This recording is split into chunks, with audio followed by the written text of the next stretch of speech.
Hello crafty friends, it's Jess from jesscrafts.com, and today I am here to show you a tour, relatively quick tour of my studio space, or my craft area. It's not a whole room, but I want to be able to show you some detail in the things that I think that I'm organizing well, but there's also some videos on my channel that go into a little bit more detail about specific things that I organize. And also, if you have any questions or about the way that I organize or the products that I use, etc., just leave those in the comments below, and maybe I can do some sort of step out videos where I just look at one particular area or one particular type of organization, if that's more helpful. So I'm going to try to just switch over and kind of go through section by section of my craft room and our craft space, because again, it's not a whole room. And hopefully you find this tour helpful. And again, leave any questions below. If there are things that products that I'm using, I'll try to link them, in case anyone has any questions. And thanks for watching. Bye. So I'm going to start with an overall sweep of the room. As I move closer and further away from the camera, the level of my voice might change, and I know that might be frustrating as you watch the video to have to adjust the volume, but hopefully, it's never too loud that I'm hurting your ears or too soft that you can't hear what I'm saying at all. But it's a little bit more difficult when shooting live to adjust those. I'll try my best though. So here is the left side of my room. You can see at the top left there is a display rack of handmade cards, and these are cards that I've received from other crafters.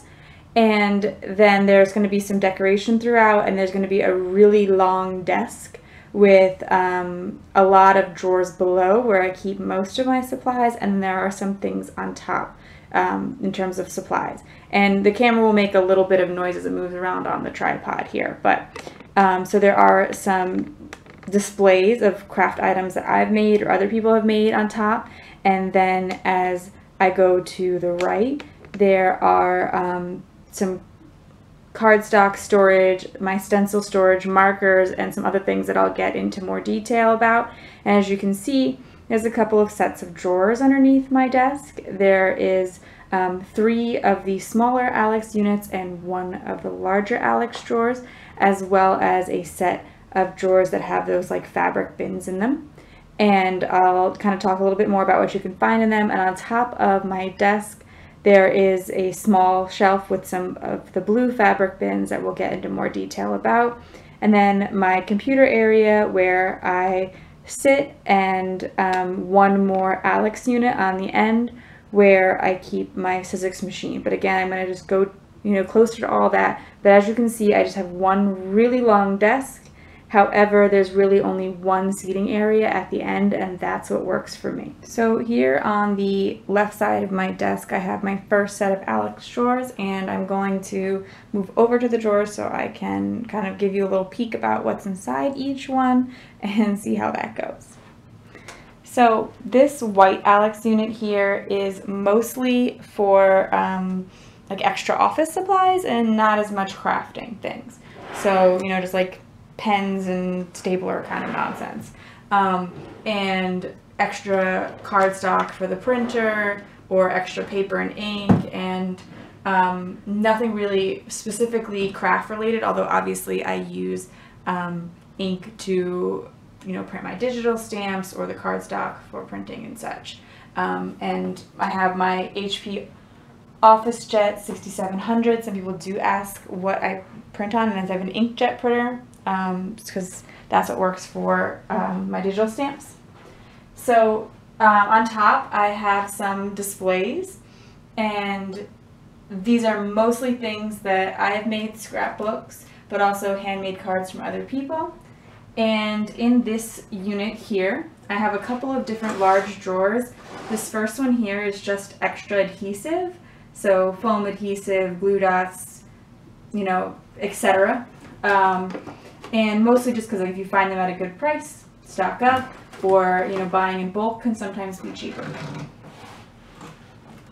I have some random embellishments in this drawer. It's really kind of a junk drawer at this point, stuff that I don't use very often, or that I haven't really organized. This drawer mostly has like plastic products, like plastic bags that I use because I store my stamps in plastic bags. And it also has some like empty containers that I might use in order to like make an altar project, and a light happens to have a light box in it as well. So mostly just plastic bags and stuff for storage. This is labeled office supplies, but as you saw, I put most of them in here. So this is basically just like extra electronics. So again, not really related to crafting, like cords and, you know, camera batteries. Yeah, camera batteries. This is another sort of random embellishment, but it also kind of stores just extra things, like a large roll of Mayarts ribbon that I won, or like my Prismacolor pencils. I don't keep them in here, but I didn't want to throw out the tin. So because this area is so far from my work area, this is the stuff that I'm not going to be reaching for on a regular basis.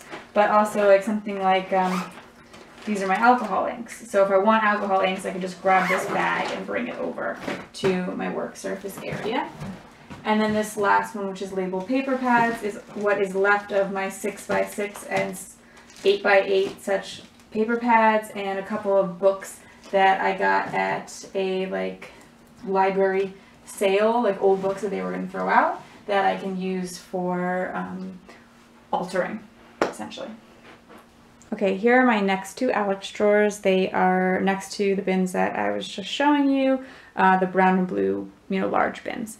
And so these units, again, this is a little bit farther from my workspace, this first thin one. So I can reach it, but it's just going to be stuff I use slightly less. The ones right next to me are going to be the stuff that I reach for the most, or the stuff that's on my desk. So, old paper trimmer. I don't use this one anymore. I use my large swing line guillotine. So I kind of just put it here to see if I was ever going to reach for it again. But for the most part, I really much prefer my guillotine trimmer. I have some envelopes and stamps. So when I'm ready to send out cards, and also the inking tools for my distressings, like makeup sponges and the finger dauber tools.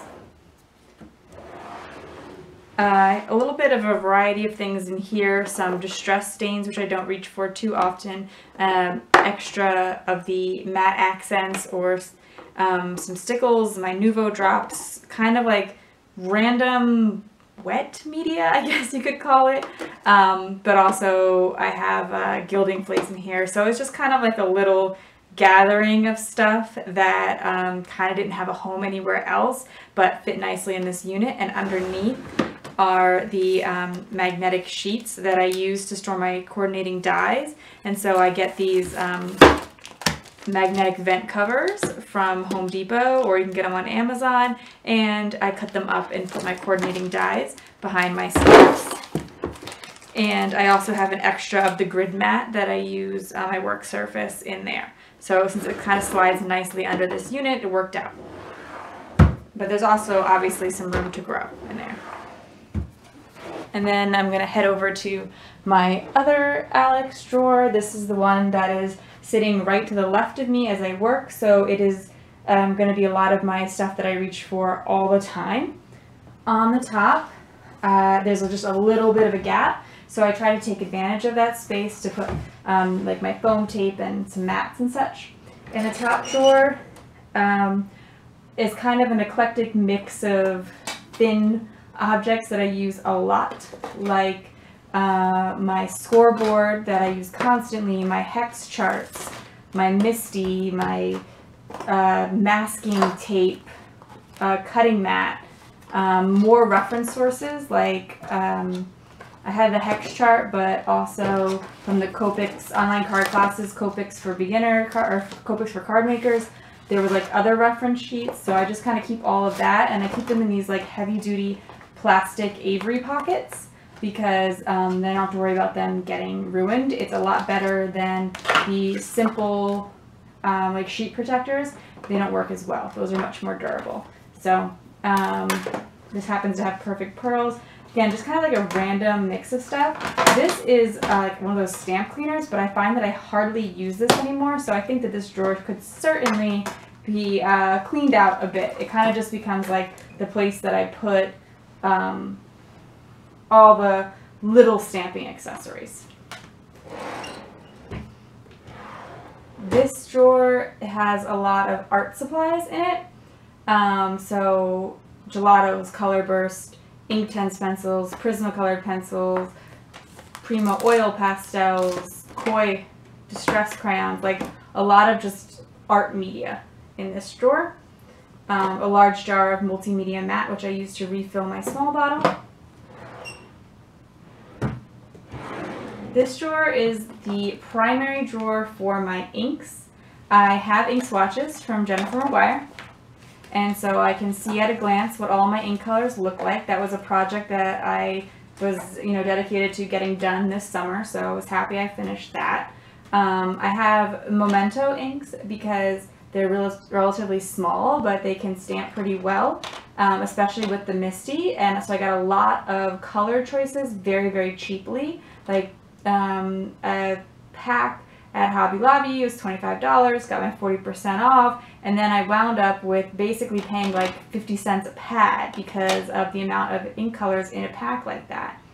But I do have some other ones, like a couple of Hero Arts ones that I picked up on sale, or, sorry, it's a little noisy, but some Altenew inks that I tried out one time. And I had a general ink review video while it looks at stamping inks with the just with a regular stamp block, not the Misty, because pretty much anything will stamp well with the Misty. But I've kind of narrowed this down to the inks that I like the best, and recently got rid of some inks that aren't for me as much. But I love, love, love the ombre ink pads. So all the Hero Arts ombre ink pads are right here, and I store my ink pads facing downward because there is some suggestion that storing them facing down will make them a little bit juicier. I don't know if that's true, but I figure why not? I find it pretty much just as easy to find the color that I'm looking for this way anyway. And then here are all like my sort of neutral inks, like my VersaFine, VersaMark, my favorite things, like my black inks, my brown inks, and that sort of thing. And then just a handful of adhesives that I reach for somewhat often in there, just because it kind of fit. This here, and I want to just scooch over to make sure you guys can actually see what's happening in some of these drawers. It doesn't look like it's completely focusing, so I'll move around a bit. But this drawer is kind of like, I guess a little bit of a pride point for me, because I adore my distress inks. And so here's pretty much every color of distress ink that is available in the large 3x3 pads. And most of these I got at the Ranger Warehouse sale. So I did not have to pay full price for them. And so that allowed me to collect the large ones before the minis were available. And now that I have them and I have a great storage system for them, I don't feel any need to replace them with the minis. It's just not an expense that I have the extra funds for personally. So I'm quite happy with my large ones. I use my label maker to label the sides of them. As I said before, some people suggest you store your ink pads facing downwards, but these have been stored on their side, and I know that's how Jennifer McGuire stores hers, and I've never had a problem. She says she's never had a problem, so when it becomes a problem, I guess we'll let you know, but I doubt it will. And I have a lot of the ring inkers that I was able to pick up at the sale or other sales, so that way I can do techniques with them, but also if my pads do start to get dry, because I use them a lot, I can re-ink them, and some tools and extra foams and other blenders, such in there. And again, I have the ink swatches for all of them. This is kind of a mess. I keep a lot of items that I've printed and small embellishments like sequins. A lot of sequins and wood shapes in here mostly, and Google eyes. Like, it's really kind of an embarrassing mess of stuff. But there's like, and there's also random stuff like, you know, foam for putting behind things and doilies, and it's just like the embellishments. I don't use a lot of embellishments on my cards, but the ones that I'm going to reach for are in here, and there's also extra images that I have printed out or have stamped out. And then finally, this is where I store all of my embossing supplies. I have cut back quite a bit on my embossing supplies because I found that I really only use a handful of things, like a handful of colors. So I keep them in these large containers and with like the spoons in them, so they're really easy to use. And I have a few jars of some other things and some stencil brushes just because I hadn't found a better space for them. But basically just embossing supplies. There is potentially room to grow, but like I said, I find that I actually don't use embossing powders that much, and so I don't want to have a lot on hand. So those are my other two Alex units. So this is the area of my desk right above those two Alex units I was just showing you, and there's an owl magazine holder that has like specialty paper in it, like watercolor cardstock and vellum and glitter cardstock, I think, things like that. And then there's a pink Vera Bradley one that has a whole bunch of colored cardstock in it. And in the center is my stencil basket. There are some like mediums related to stencil as well. So my stencils are stored in these binders by Clarity Stencils. You've probably seen them in some of my videos. And they kind of just allow you to flip through your stencils. I really like the storage system, but it isn't very widely available. I will try to leave a link, but I have a couple of binders full of stencils, and then some like stencil mediums and things that I use with my stencils. So like gel medium or this texture luxe, you know, just the things you put through a stencil, spray adhesive for stencils, and then my rulers because they randomly fit in there. Then next to that, this is what I'll probably get the most interest or questions about, is my marker storage, because this display is so awesome. But I received it, actually I bought it essentially from a scrapbook store that was going out of business, and so it was originally used to display the Tim Holtz Distress markers in the store. And they were selling them as they were going out of business, and so I used it for my Copic markers, and also I have my distress markers out here. I reach for my Copic markers a lot more, as you can tell from my videos, but I do like having it arranged in that sort of rainbow order there, but unfortunately I cannot link you to where you can purchase that because it wasn't something that I purchased online. And then the pink bag above it includes a lot of my gems, enamel dots, like those little kind of embellishments. I thought about putting my sequins in there as well, but it would just be really difficult to dig through as it's quite full already. Moving along on my desk, here is where I primarily work when I'm crafting. As you can see, my computer is off to the right, and then my craft area is to the left, and what you might notice above it is this small tripod in a wooden holder. So my husband made this for me and drilled it into this small shelf that's on my desk. The shelf can be moved around, but this is permanent.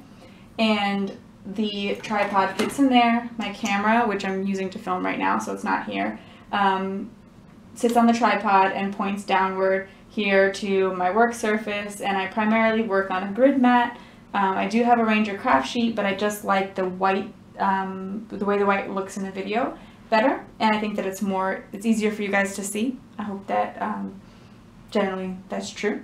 And I have some washi tape and ribbon storage. I used to have it completely by color, but once I had to come up with a way to store my washi tape as well, it just kind of wasn't working for me anymore. But it's kind of nice to have a little bit of the craft supplies on display.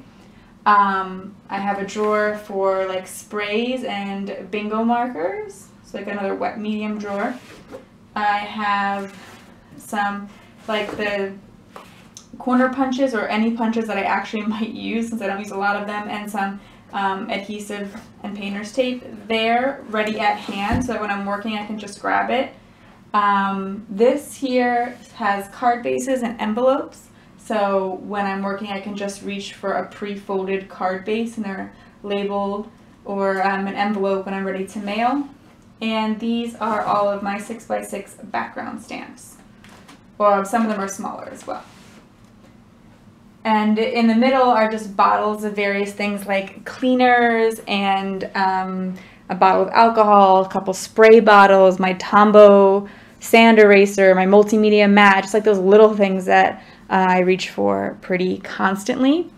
Then you notice there's a like red cup, that's like a water cup for watercolor, and behind it is a green owl that has my embossing gun in it. My embossing gun is plugged in at all times, and I store it inside that ceramic owl, and so I'm able to just kind of grab it, turn it on, and go, and so it's really convenient for me in my workspace. And next to that is a group of paint brushes, a whole variety. I just kind of keep them all there together.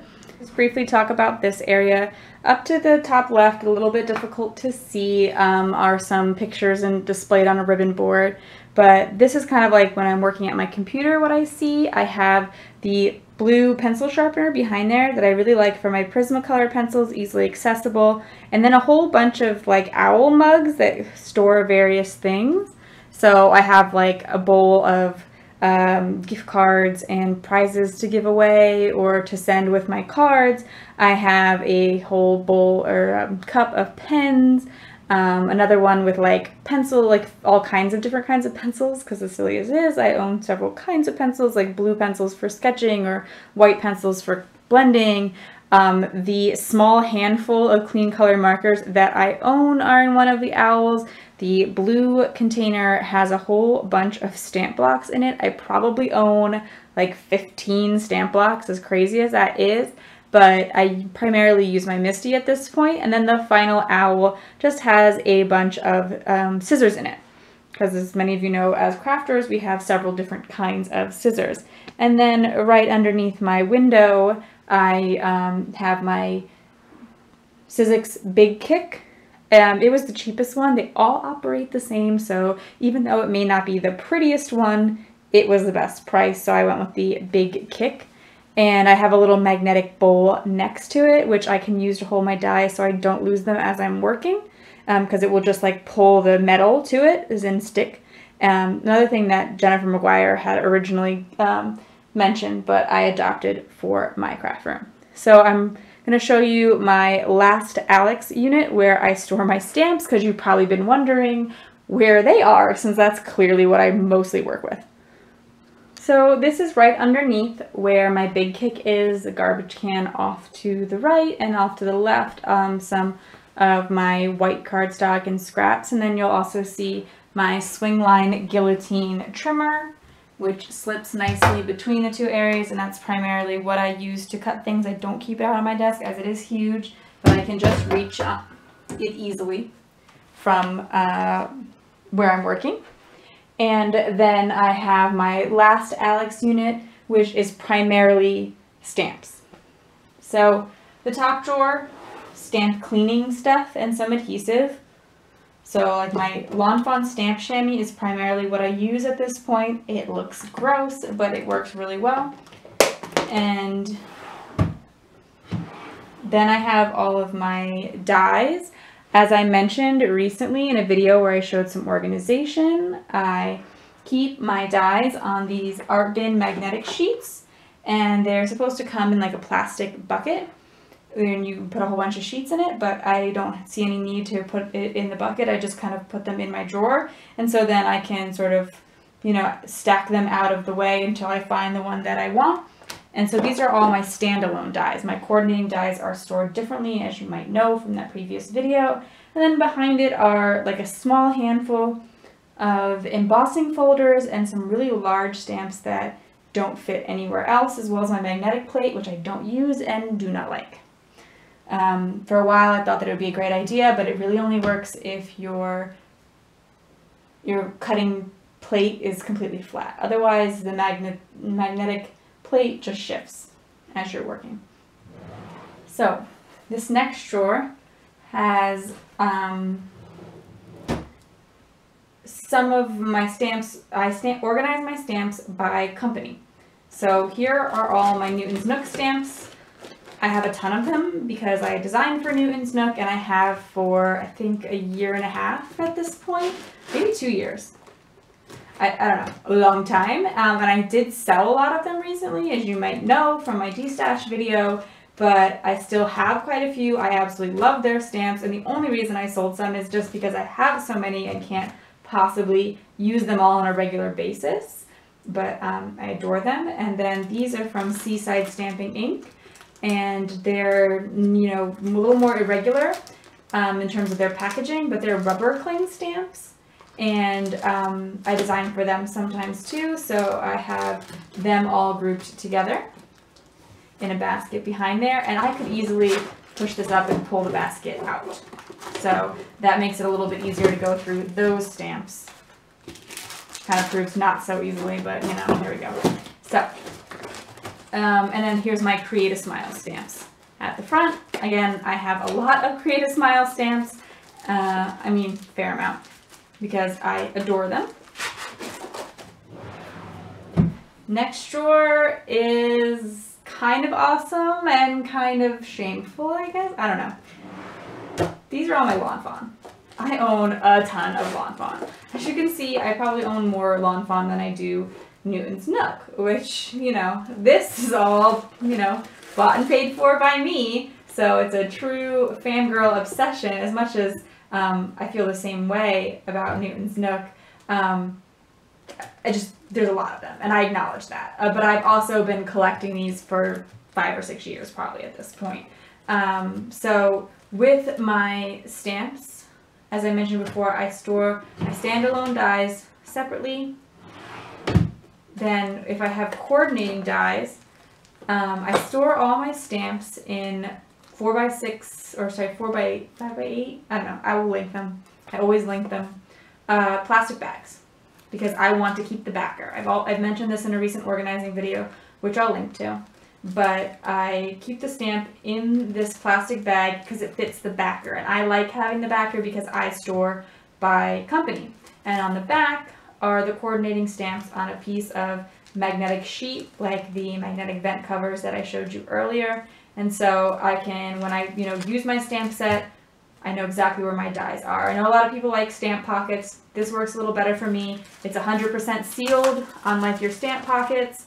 Your stamp pockets, I don't know that you could per se shake them around like that and, you know, it be sealed. Also, I've never ever had one of these break on me, and some of these are years old, where I've heard of people who have the stamp pockets rip. I prefer this method. And then in the back is a basket with all the smaller Lawn Fawn sets. And there are some dividers in between, which are labeled. So like Lawn Fawn Holidays. So that way I can find them a little bit easier since there are so many. And then this bottom drawer is all the other stamp companies that I have stamps from. So again, they're a little bit grouped. So here are all my Mint Owl Studio sets. I designed for Mint Owl Studio for a while, so I have quite a few of those as well. Paper Smooches, Avriel, Me Entangled, Mama Elephant, just, you know, groups. Gerda Steiner Designs, I also designed for her, so I have, you know, quite a chunk of stamps. MFT, Waffle Flower, W+9, all the other stamp companies kind of just mixed in there because those are the ones that I had the, like, you know, they kind of just fit. So I have 3 drawers of stamps, which is a little bit crazy, but, you know, in a D-Stash recently, I was able to kind of keep it to the 3 drawers because I was about to overflow, and I didn't want to let that happen. I kind of want this to be the cap of my stamps. And I don't want to get any more stamps if I can't fit them in these 3 drawers, which is like a huge limit, but you have to set some limits. So basically that is it for my studio tour. I think that I will try to maybe include some still photos at the end as well, or link you to a blog post where I include some still photos. But I thank you for taking the time to watch. I hope that this was helpful to those who were interested in seeing a craft room tour. So thanks for watching. If you liked the video, give it a thumbs up. If you want to see some crafting tutorials, be sure to subscribe to my channel because that is primarily what I do. I actually share crafting, card making, coloring tutorials. And thanks for watching. Bye.